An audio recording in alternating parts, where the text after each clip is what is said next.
Pride and প্রেজুডিসের novel শুরু করার আগে তার ক্যারেক্টার স্কেচ আমরা বেঙ্গলিতে আজকে দেখব। তো সবার আগে আসি মিস্টার বেনেট। মিস্টার বেনেট ছিলেন লংবর্ন স্টেটের ওনার। তিনি কোথায় থাকতেন? ম্যারিটন ভিলেজ, হার্টফোর্ডশায়ারে।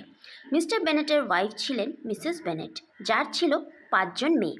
জেন বেনেট, যে ছিল বড়, তারপরে ছিল Elizabeth Bennet, Mary Bennet, Catherine Bennet, Lydia Bennet. Elizabeth Bennet যে ছিল এই গল্পের প্রোটাগনিস্ট। প্রোটাগনিস্ট কথার অর্থ হিরোইন।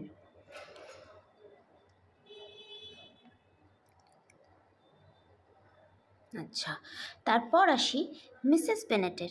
মিসেস বেনেটের বিয়ের আগে একটা টাইটেল ছিল, সেটা হচ্ছে গার্ডিনার।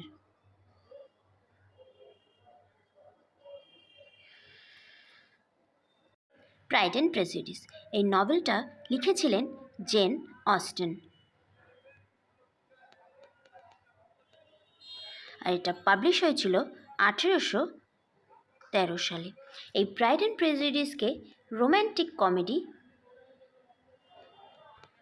বলা যায়, অথবা ডোমেস্টিক নভেল হিসেবেও কিন্তু এটাকে কনসিডার করা হয়। এরপর আসি আমি একটা স্টেটমেন্টে বলেছে, the property of the Longbourn estate in Hertfordshire is entailed. Entailed কথার অর্থ কি? এন্টাইলড কথার অর্থ to restrict by limiting the inheritance to the owner's lineal descendants or to particular class thereof. অর্থাৎ এই সম্পত্তি শুধুমাত্র মিস্টার বেনেটের পরিবারের সদস্যরাই পেতে পারবে। যেহেতু তার 5 জন কন্যা সন্তান ছিল, তাই তার এই সম্পত্তি তার জামাইরাই পাবে।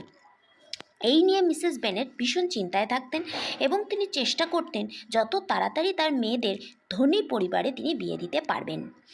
তো মিস্টার বেনেটের পর মিস্টার বেনেটের একজন কাজিন ছিলেন, যে ছিলেন মিস্টার উইলিয়াম কলিন্স। অর্থাৎ মিস্টার বেনেট মারা যাবার পর তার সমস্ত সম্পত্তির উত্তরাধিকার হতেন মিস্টার উইলিয়াম কলিন্স। তো মিস্টার উইলিয়াম কলিন্স এলিজাবেথ বেনেটকে প্রপোজ করেছিলেন বিয়ে করার জন্য, কিন্তু এলিজাবেথ বেনেট উইলিয়াম কলিন্সকে না বলে দেয়। তখন তার ইগো হার্ট হয় এবং তিনি শার্লট লুকাসকে প্রপোজ করেন বিয়ের জন্য। শার্লট লুকাস, যে কিনা ছিল এলিজাবেথ বেনেটের ফ্রেন্ড, সে বিশ্বাস করত যে সে এমন কাউকে বিয়ে করতে চায় যেখানে সে ফাইন্যান্সিয়াল সিকিউরিটি পাবে। ভালোবাসা তার কাছে খুব একটা গুরুত্বপূর্ণ ছিল না। তো উইলিয়াম কলিন্সের একজন প্যাট্রনেস ছিলেন, তিনি ছিলেন লেডি ক্যাথরিন ডি বর্গ। লেডি ক্যাথরিন ডি বর্গের নেফিউ ছিলেন মিস্টার ফিটজউইলিয়াম ডার্সি। এই মিস্টার ফিটজউইলিয়াম ডার্সি কিন্তু এই নাটকের প্রোটাগনিস্ট ছিল, অর্থাৎ হিরো। এইবার মিস্টার ফিটজউইলিয়াম ডার্সি ছিলেন হিরো এবং এলিজাবেথ বেনেট ছিল হিরোইন। তো এদের দুজনের মধ্যে একটা লাভ রিলেশনশিপ তৈরি হয়েছিল এবং মিস্টার ফিটজউইলিয়াম ডার্সির বোন ছিল Georgiana Darcy. Mister Fitzwilliam Darcy অত্যন্ত ধনী একজন ব্যক্তি ছিলেন, যিনি ছিলেন wealthy owner of the family estate of Pemberley in Derbyshire. এই ফিটজউইলিয়াম ডার্সি কিন্তু এই নাটকের হিরো ছিলেন। এরপর আসি চার্লস বিংলে। চার্লস বিংলে কে ছিলেন?